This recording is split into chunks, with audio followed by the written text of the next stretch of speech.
جو صحیح مومن ہیں اور اعمال صالحہ والے، انہیں اللہ پاک خلافت عرضی دے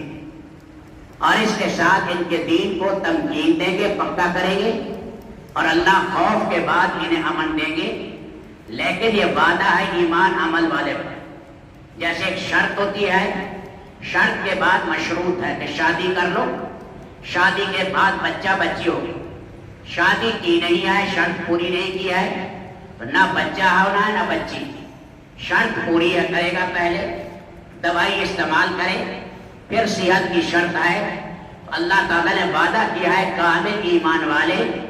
اور کامل اعمال صالحہ والوں سے، یہ معتد میں ہی طبقہ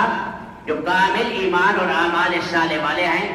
انہیں پوری زمین میں ہم خلافت دیں گے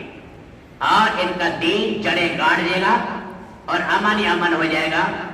جیسے اللہ نے خلافت راشدہ کے زمانے میں کیا۔ 1000 سال تک اس امت کے مشرق و مغرب میں دبدبا رہا۔ یہی ہماری خلافت عثمانیہ آئی 550 سال، یہ سارے عرب کے 14-15 ملک، عرب امارات، سارا یمن، سارا عراق اور سارا سوڈان اور سارا سعودیہ